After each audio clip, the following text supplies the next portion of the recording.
여러분, 성경은 하나님을 떠난 세상에 대해 매우 부정적인 표현을 쓰고 있습니다. 악이 가득한 세상, 패역한 세상, 멸망당할 세상, 심판받을 세상이라고 부릅니다.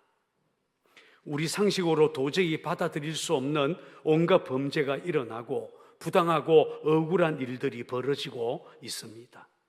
과거 임진왜란 때에는 눈 감으면 코베어가는 세상이라고 했는데 요즘에는 눈을 뜨고 있는데도 코베어가는 세상이 되었습니다. 하나님이 지으신 세상이 왜 이렇게 악이 가득한 세상이 되었을까요? 마태복음 13장에 보면 예수님께서 가라지 비유를, 곡식과 가라지 비유를 말씀하셨습니다.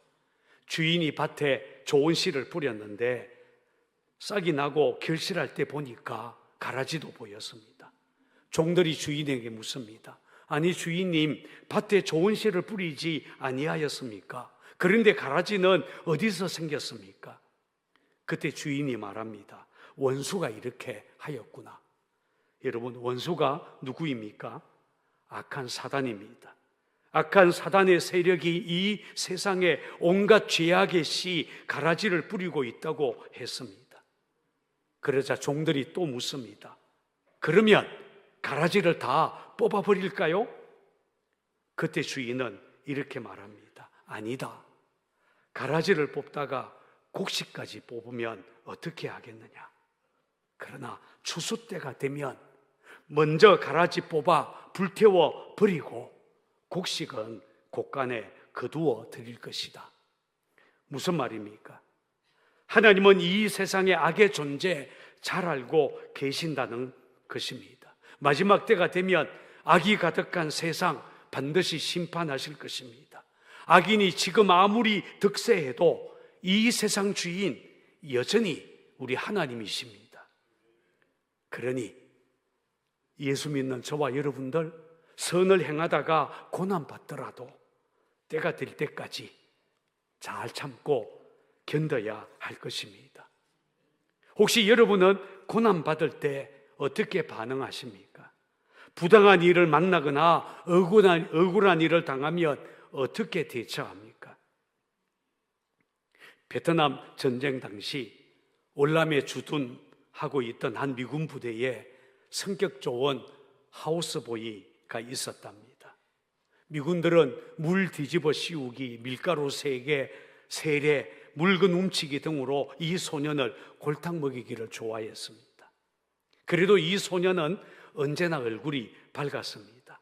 그러다가 미군들은 자신들이 너무하고 있구나라는 것을 깨닫고는 이 소년을 불러서 말했다고 합니다.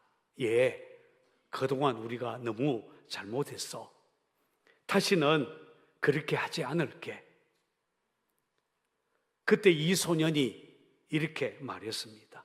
정말 다시는 장난치지 않고 괴롭히지 않을 거지요? 좋아요. 그렇다면 저도 다시는 아저씨들의 서퍼에 침 안 뱉을게요. 오늘 본문에 보면 베드로 사도는 부당하게 그리고 억울하게 고난받는 1세기 그리스도인 노예들에게 두려워함으로 주인에게 순종하라라고 말합니다.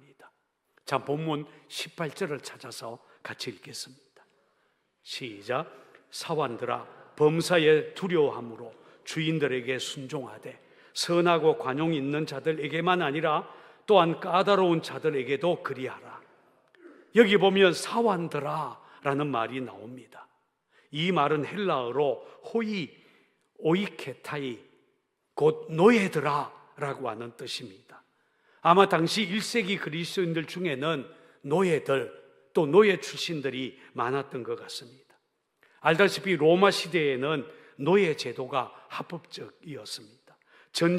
로마가 전쟁에서 이기고 포로들을 끌고 와서는 그들을 노예로 삼은 것입니다. 처음에는 천한 일들을 시켰지만 나중에는 전문직, 가정의 청지기, 자녀들을 위한 가정교사까지도 노예들이 맡았습니다. 로마 사람들은 주인으로 놀면서 감독만 하고 모든 일은 노예들이 다 했습니다. 그러나 노예들에겐 법적 권리가 전혀 없었습니다. 노예는 주인의 소유였기 때문에 주인이 얼마든지 사고 팔 수 있었고 심지어 죽이고 살릴 수도 있었습니다. 이런 상황에서 노예 학대가 여기저기 빈번하게 일어났다고 합니다.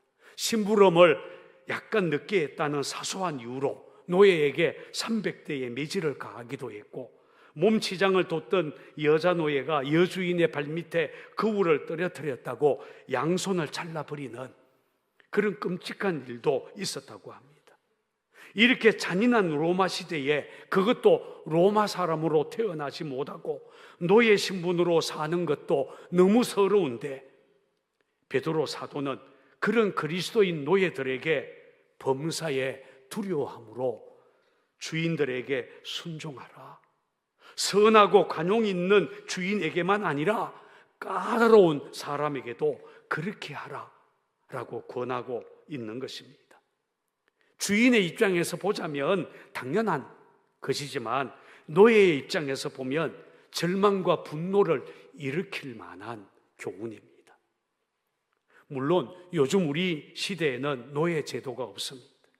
초대교회와 동일한 잣대로 이 말씀을 적용하는 데에는 무리가 있지만, 그럼에도 이 말씀은 가치관도 다르고 때로는 도저히 받아들이기 어려운 제도, 관행으로 부당하게 고난받는 이 세상 속에서 예수 믿는 우리 그리스도인들은 어떻게 살아야 할 것인가 하는 질문에 중요한 길잡이 역할을 해줍니다. 지난주에 우리는 하나님의 종으로 살라라는 말씀을 나누었습니다. 베드로 사도는 우리는 자유한 자들이지만, 왕 같은 제사장들이지만 하나님의 종으로 살라, 무사람을 공경하고 사랑하고 존대하라 라고 했습니다. 그리고 이어서 오늘 본문에서는 그리스도인 노예들, 실제로 종으로 사는 그들에게 범사에 두려워함으로 주인들에게 순종하라 라고 말하고 있습니다. 물론 여기서 말하는 두려움, 포보스는 인간 주인에게 대한 두려움이 아니라 하나님에 대한 두려움을 말합니다. 예수 믿는 우리 그리스도인들은 어떤 곳에 있든 또 누구 앞에서 일하든 우리의 모든 상황을 주시하고 계시는 하나님을 경외함으로 주인들에게 순종해야 한다는 말입니다.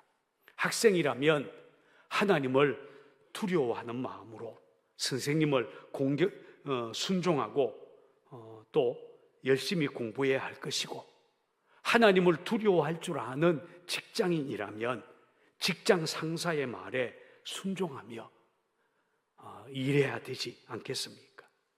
문제는 선하고 관용 있는 자들에게만 아니라 까다로운 자들에게도 그렇게 하라 하신 것입니다.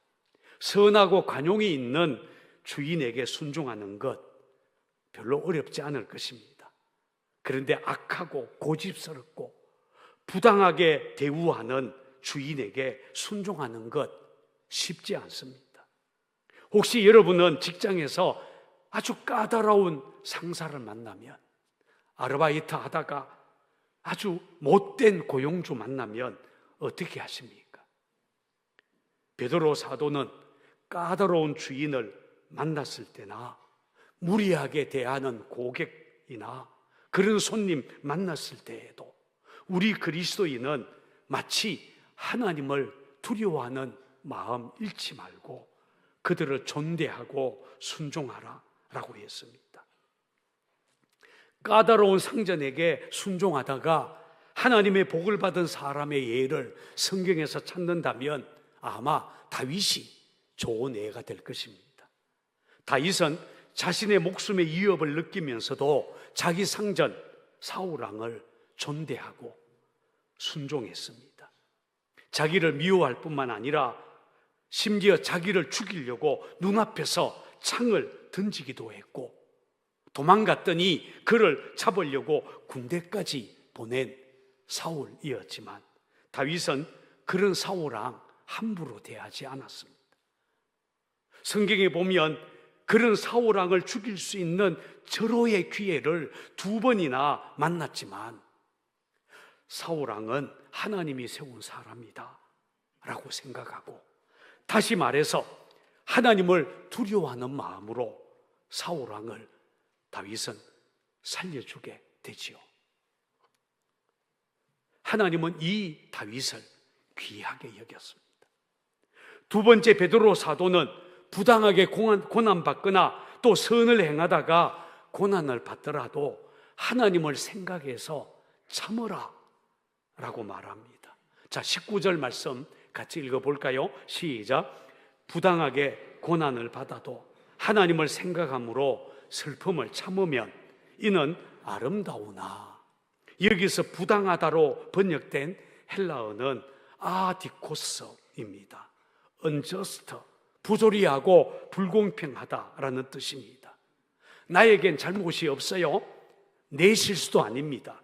그런데 내가 고난받고 손해 당합니다.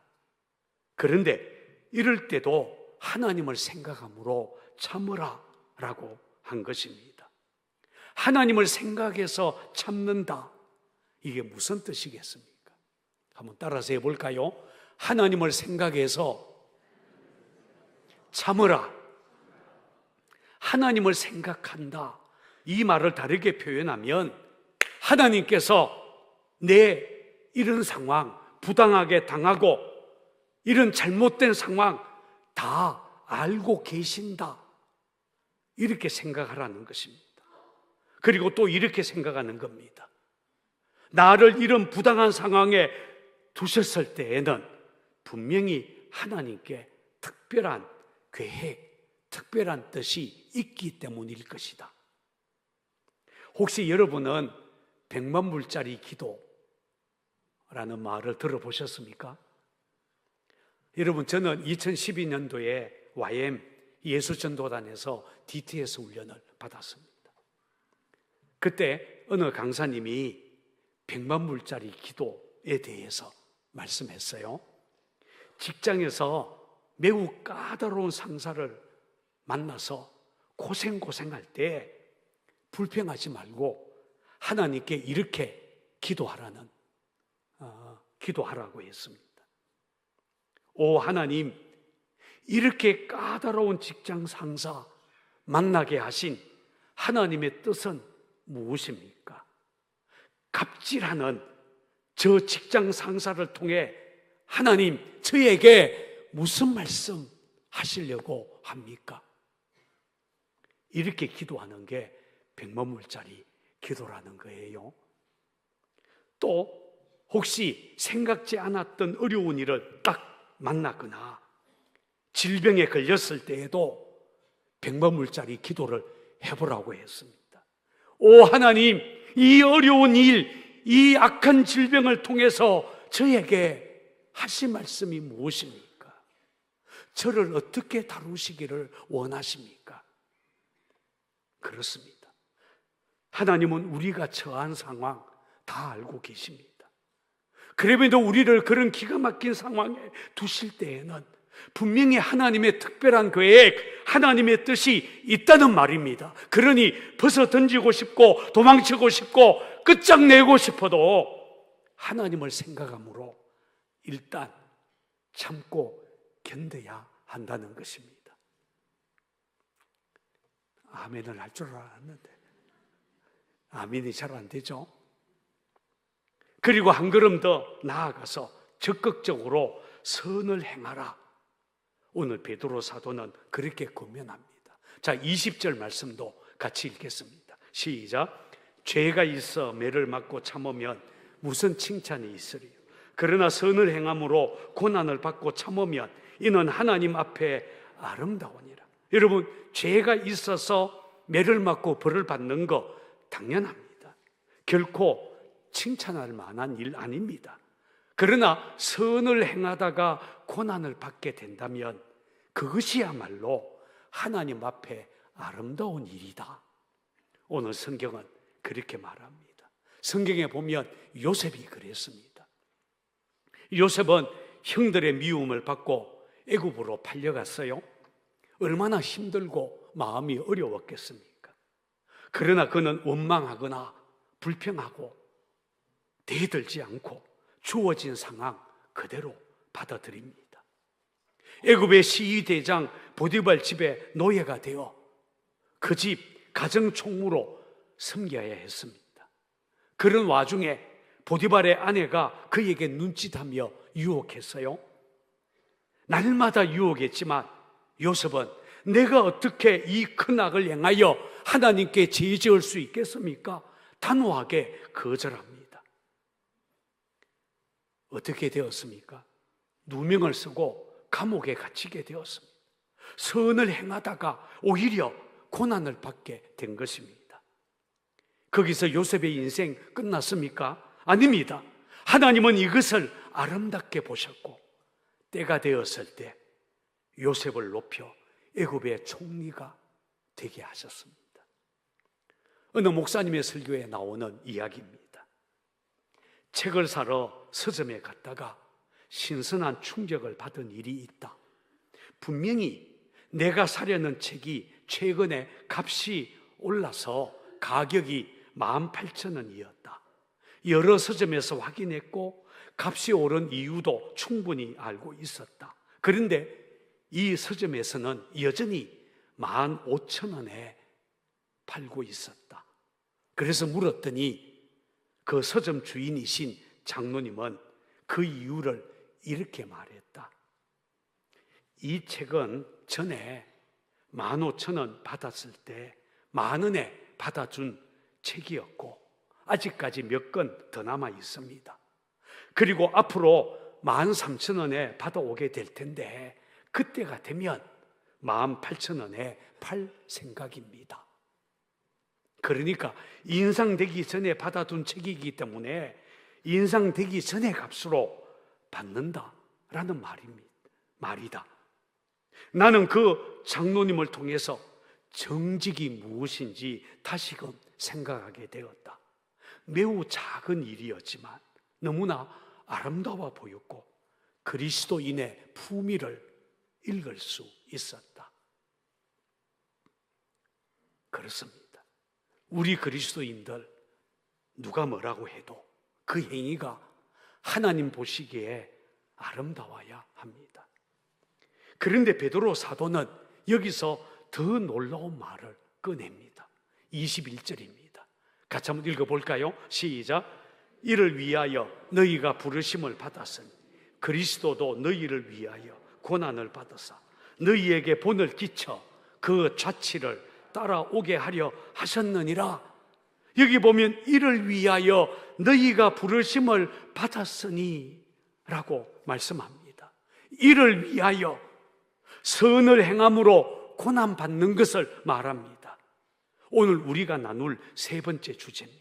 여러분, 우리 그리스도인들은 이 세상에서 선을 행하도록 부름받았다라는 말입니다. 아무리 세상이 약해가더라도 예수 믿는 저와 여러분은 여전히 선을 행하며 살도록 부름받았습니다.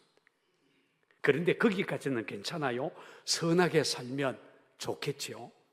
어두운 세상에 빛이 되고 썩어가는 세상에 소금이 되는 것, 우리 그리스도인의 삶이어야 할 것입니다.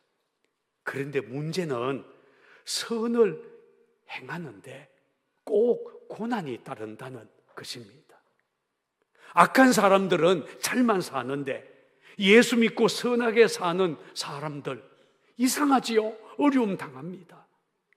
그래서 시편 34편 19절은 의인은 고난이 많다라고 했습니다. 의롭게 살려고 하면 고난을 받을 수 있다는 것입니다. 나쁜 짓을 하는 그놈들은 잘만 사는데 선을 행하는 나는 고난을 받습니다. 아무도 웃질 않아요? 우리 얘기잖아요. 여러분, 이게 이 악한 세상에서 일어나고 있는 일입니다. 그러므로 베드로 사도는 너무나 당연하다던 듯이 이를 위하여 너희가 부름을 받았다라고 말합니다. 선을 행하다가 고난받는 것, 고난받더라도 우리는 선하게 사는 것, 이것이야말로 그리스도인의 소명, 그리스도인다움이라는 말입니다. 아멘 안 할 줄 알았어요. 고개를 끄덕끄덕 하려고 해도 도무지 동의가 잘 안 돼요. 어떤 목사님은 선을 행하다가 고난받는 것을 의미 있는 고난이라는 말로 설명했어요. 같이 한번 해볼까요? 의미 있는 고난. 물론 세상에는 의미가 없는 고난이 더 많아요. 대부분 고난, 대부분 질병은 의미 없는 것들이죠. 그런 고난은 칭찬을 받을 일이 아닙니다. 옛날에는 흥부가 칭찬받았어요. 그런데 요즘에는 그렇지 않아요. 과거에는 착한 사람의 대명사가 흥부였고, 그를 돕지 않았던 놀부는 악한 놈의 대명사였습니다. 그러나 가만히 생각해 보면 흥부의 고난에는 의미가 없습니다. 살아갈 궁리 제대로 하지도 못한 채 할 일 없이 애들만 잔뜩 낳아가지고 온 가족 거지 만들어 놓은 흥부, 칭찬받을 일 도대체 뭐가 있겠습니까? 그의 고난은 자기 잘못이지 명분이 있는 고난이 아니라는 말입니다. 그러나 예수 믿는 그리스도인이 이 땅을 살면서 선을 행하다가 당하는 고난, 의미 있는 고난입니다. 우리 주님 예수님께서도 의미 있는 고난을 위해 이 땅에 오셨고, 그리고 그 길을 묵묵히 걸어가셨습니다. 그리고 아무든지 나를 따라오려거든 자기를 부인하고 제 십자가, 지금 날마다 제 십자가를 지고 나를 따를 것이니라 라고 하셨습니다. 그렇다면 예수님은 어떤 고난을 받으셨습니까? 예수님이 이 땅에 오셔서 당하신 고난에는 어떤 의미가 있습니까? 우선 22절, 23절은 예수님이 당하신 고난을 이렇게 말합니다. 같이 한번 읽어볼까요? 시작. 그는 죄를 범하지 아니하시고 그 입에 거짓도 없으시며 욕을 당하시되 맞대어 욕하지 아니하시고 고난을 당하시되 위협하지 아니하시고 오직 공의로 심판하시는 이에게 부탁하시며. 여러분, 예수님은 죄를 지은 일이 없고 그의 입에서는 아무런 거짓도 찾아볼 수 없습니다. 그런데도 붙잡혀서 십자가에 달려 죽어야만 했습니다. 억울하게 욕을 당했지만 예수님은 맞대어 욕하지 않았습니다. 항변하거나 자신의 무죄를 주장하지 않았습니다. 신문하는 대제사장 앞에서도 아무 대답하지 않으셨고, 빌라도가 물을 때에도 아무 대답하지 않았습니다. 헤롯 왕 앞에서도, 심지어 십자가에서 그를 조롱하는 원수 앞에서도 그저 잠잠하셨습니다. 할 말이 없어서가 아닙니다. 피하려고만 했다면 얼마든지 피할 수도 있었습니다. 그럼에도 그렇게 하지 않은 것은 십자가 지는 것이 하늘 아버지의 뜻이라는 것을 아셨기 때문입니다. 그래서 예수님은 잠잠히 순종하셨고 공의로운 재판장이신 하늘 아버지께 모든 것 맡기셨습니다. 이것은 선지자 이사야가 예언한 고난받는 종 메시아의 모습과 일치합니다. 그가 곤욕을 당하여 괴로울 때에도 그의 입을 열지 아니하였으며 마치 도수장으로 끌려가는 어린 양과 틀 깎는 자 앞에서 잠잠한 양같이 그 입을 열지 아니하였도다. 예수님이 당하신 고난, 그런 의미에서 우리 대신 당하신 희생적인 고난이셨습니다. 그가 찔림은 우리의 허물 때문이요, 그가 상함은 우리의 죄악 때문이었습니다. 그분이 우리 대신 징계를 받았기 때문에 우리는 평화를 누리고, 그분이 채찍 맞았기 때문에 우리는 나음을 받게 되었습니다. 그래서 본문 24절 이렇게 말합니다. 친히 나무에 달려 그 몸으로 우리 죄를 담당하셨으니 이는 우리로 죄에 대하여 죽고 의에 대하여 살게 하려 하심이라. 그가 채찍에 맞음으로 너희는 나음을 입었나니. 아멘. 아멘. 아멘. 1798년 영국의 의사 에드워드 제너는 천연두 백신인 우두를 발견했습니다. 그가 우두를 주사하면 천연두의 면역성이 생긴다라는 보고를 학회에서 하게 되었습니다. 그러자 학회 도중에 당시 영국의 권위 있는 의사들은 시기심과 질투로 그를 조롱했습니다. 어떻게 동물에게 실험한 것을 사람에게 적용할 수 있냐 따졌습니다. 시골뜨기 의사가 의학의 ABC도 모른다 놀렸습니다. 그때 제너는 이렇게 말했다고 합니다. 동물 실험만 한 것이 아닙니다. 이미 23명의 사람들을 대상으로 임상실험을 마쳤습니다. 아니 어떻게 그 많은 사람에게 실험할 수 있었느냐 따져 묻는 그들에게 제너는 다시 이렇게 말을 꺼냅니다. 제가 제일 먼저 주사한 사람은 낳은 지 10하루밖에 되지 않은 제 아들이었습니다. 자기 아들에게 제일 먼저 주사했다는 그의 대답에 장내가 갑자기 숙연해졌습니다. 놀라운 자기 희생이었기 때문입니다. 그 희생이 인류에게서 천년두를 몰아내는 결정적인 역할을 했던 것입니다. 예수님은 바로 이런 고난, 이런 희생적인 고난, 의미 있는 고난 당하셨습니다. 예수님은 십자가에 죽으시고 저와 여러분들은 죄 사함 받고 구원의 길이 열렸습니다. 예수님은 그를 따르는 우리 그리스도인들에게 이 땅에서 그런 삶을 살라고 말씀하셨습니다. 우리에게 먼저 본을 보이시고 그 길을 따라오라고 하신 것입니다. 이런 삶이 바로 진정한 그리스도인다운 삶이고, 이런 삶이 진정한 제자다움이라는 것입니다. 그러니 여러분, 우리도 그 주님 따라 선을 행하다가 고난받게 되면 그저 묵묵히 참고 견뎌내기를 바랍니다.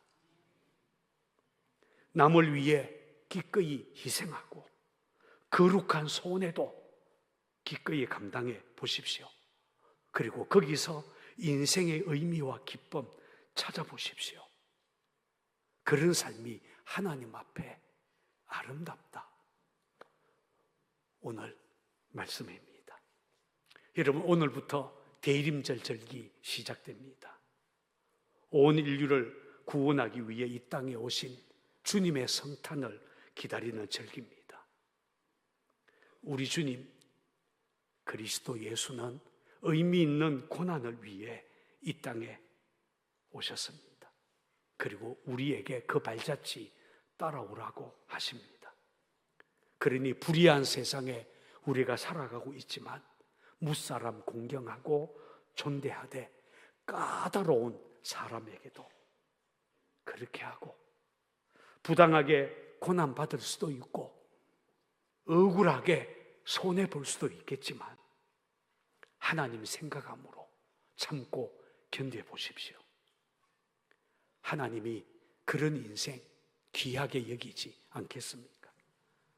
저는 우리 상곡교회 성도들이 그런 그리스도인다움, 제자다움을 잃지 않는 그런 하나님의 백성들 되기를 주의 이름으로 축원을 드립니다.